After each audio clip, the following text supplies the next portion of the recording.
তার মানে বিশ্বাসের এত বেশি গুরুত্ব, এত বেশি মর্যাদা। আল্লাহ বলছেন ওয়াল মুমিনিনা ওয়াল মুমিনাত, যারা বিশ্বাস স্থাপনকারী পুরুষ এবং নারী প্রত্যেকের জন্যই রয়েছে আমি আল্লাহর পক্ষ থেকে সুসংবাদ।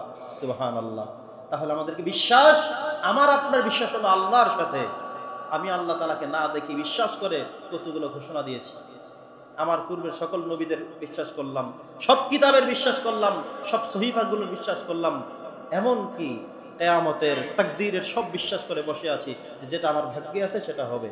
আমি করতে থাকি, আমি চেষ্টা চালিয়ে যেতে থাকি, আমার ভাগ্যে, আমার ললাটে, আমার কপালে, আমার নসিবে যেটাই আছে সেটা হবেই হবে। এই জন্য আমি বসে থাকি না। ঠিক কিনা বলেন?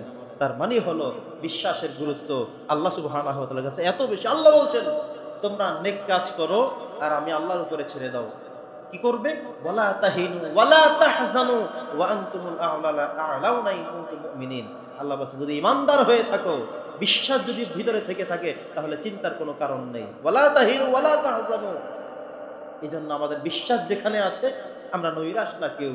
আপনি আমি, আমাকে কত মানুষ ধোঁকা দিতে পারে, আপনাকে ধোঁকা দিতে পারে, কিন্তু আপনার বিশ্বাসটা আল্লাহর কাছে, আল্লাহর সাথে আপনার রিলেশন, বিশ্বাস, এই বিশ্বাস নিয়ে আপনি ইবাদত করে যাচ্ছেন। এই বিশ্বাস যে আল্লাহ আমাকে মাহরুম করবেন না। আল্লাহ দেখেছেন আমি কি জন্য করছি, আল্লাহ দেখেছেন, আল্লাহ জানেন আমি কি করতে চেয়েছিলাম। ঠিক কিনা বলেন? আপনার আমার বিশ্বাস হলো নামাজ যেহেতু পড়েছি, আল্লাহর বিধান যেহেতু মেনে চলছি, আল্লাহ আমাকে মাহরুম করবেন না। এই বিশ্বাস আছে না নাই? কথা আছে। বিশ্বাস থাকার কারণেই তো নামাজ পড়তে চলে আসছে। জুমার দিন কত মানুষ তো আসে নাই, হয়তো আসবে না, হয়তো আরো পরে আসবে, কিন্তু বিশ্বাসটা আমাদের যত বেশি তাড়াতাড়ি চলে এসেছি আল্লাহর প্রতি বিশ্বাস। তাহলে বিশ্বাসীদেরকে আল্লাহ তাআলা কি পুরস্কার দিবেন না মাহরুম করবেন? বন্ধুগণ আমার, আমরা ঈমানে মুফাসসালের মধ্যে 6 থেকে 7টা গুরুত্বপূর্ণ জিনিসের প্রতি আমরা স্বীকৃতি জানিয়ে নিজেদেরকে ঈমানদারের কাতারে সাব্যস্ত করেছি।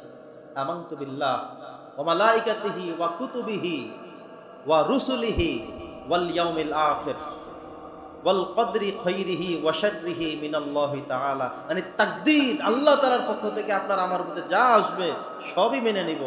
আমরা কাজ শুরু করব, চেষ্টা করব, কষ্ট করব, এগিয়ে যাব, সব করব। হয় নাই, বুঝতে হবে যে মিনাল্লাহি তাআলা। কার থেকে হইছে? আল্লাহর পক্ষ থেকে। এটাই বরাদ্দ ছিল। আমি চেষ্টাও করেছি, গিয়েছি, টাকাও ব্যয় করেছি, অনেক কিছু করলাম, তবুও আমার হয় নাই। তার মানে বোঝা গেল ওয়াল কদরি খাইরিহি, যদি ভালো হয় সেটা আল্লাহর থেকে, ওয়া শাররিহি, যদি মন্দ হয়, নাও হয়, তবুও সেটা আল্লাহর পক্ষ থেকে, মিনাল্লাহি সুবহানাহু ওয়া তাআলা। ওয়াল বা'সি বা'দাল মাউত, আর ইন্তেকাল করার পরে যে আরেকটা জগতে উঠে সব হিসাব দিতে হবে, এটাও বিশ্বাস করেছি। এজন্য আমাদের নাম বিশ্বাসী, আমরা হলাম মুসলমান, আমরা হলাম ঈমানদার। পড়েন না আলহামদুলিল্লাহ। এরপরে আল্লাহ বলেছেন ওয়াল কানিতিনা ওয়াল কানিতাত, আনুগত্য নারী এবং আনুগত্য পুরুষ। হাফিজু আলাস সালাওয়াত ওয়াস সালাতিল মুস্তা ওয়া কুমু লিল্লাহি কানিতিন। আল্লাহ সুবহানাহু ওয়া তাআলা আনুগত্যশীল নারী এবং পুরুষের কথা বলেছেন। নবী করিম সাল্লাল্লাহু আলাইহি সাল্লাম বলেছেন আমরা আনুগত্য হয়ে সব কাজ করতে হবে। আল্লাহকে পরিপূর্ণ আস্থা এবং বিশ্বাস রেখে সব কাজ করতে হবে। আপনি আমি যখন নামাজ দাঁড়িয়ে যাব, খুশু এবং খুদু থাকতে হবে, আত্মবিশ্বাস থাকতে হবে এবং পরিপূর্ণ আনুগত্য হয়েই কাজ করতে হবে। আমরা অনেক ক্ষেত্রে আমরা পারি না, না পারার কারণে নামাজ আমাদেরকে অন্যায় থেকেও ফেরায় না। নামাজের কথা ছিল ইন্নাস সালাতা তানহা, নামাজ নিষেধ করবে, বারণ করে রাখবে, আনিল ফাহশাই ওয়াল মুনকার, সমস্ত অন্যায় এবং অশ্লীল থেকে আমাকে হেফাজতে রাখবে। কিন্তু আমরা এমন, এখানে নামাজ পড়ি, ওখানে গিয়ে অন্যায় করি, এখানে নামাজ পড়ি, ওখানে গিয়ে গুনাহ করি, নামাজ পড়ে মসজিদ থেকে বের হয়েই অপরাধ শুরু, এখান থেকে বের হয়ে একটা মিথ্যা কথা বলে দেয়। মসজিদ থেকে মাত্র বের হইছে, বলে দোস্ত কোথায় আছো, বলে আমি এখন ভোলা, অথচ বোরহানগঞ্জে। এমন আছে না নাই? যদি বলে কোথায় আছো, বলে এখন বাড়িতে আমি শুয়ে রইছি বিছানায়। তার মানে হলো তার ওয়াদা পূরণ করতে পারবে না, সেজন্য আরেকটা মিথ্যা কথা বলল। এমন আছে না নাই? এটা হলো একজন বিশ্বাসী মানুষের দ্বারা এটা সম্ভব না, এটা হতে পারে না। আল্লাহ বলছেন আনুগত্যশীল হতে হবে। তুমি যখন ফরজ নামাজ শুরু করো, যদি নামাজের মধ্যেই তোমার মনোযোগ না থাকে, তাহলে বুঝবা তোমার নামাজটা হচ্ছে না। কার কথা? নামাজটা তোমার হচ্ছে না। আমাদের এমন হয়, কার কার লক্ষ্য করলে দেখবেন, যদি মিলে যায় তাহলে আপনি নিজেকে আরো বেশি প্রস্তুত করেন, আরো প্রস্তুত করেন। আপনি বুঝতে হবে যে আপনার এখনো আপনি যাইতে পারেন না জায়গা মতো। সেটা কেমন? নামাজ পড়তে দাঁড়িয়েছেন, এতক্ষণ পর্যন্ত যেই কথাটা মনে উঠছে না, চিন্তা করতে করতে দাঁড়ান মাত্র ওইটা মনে উঠছে।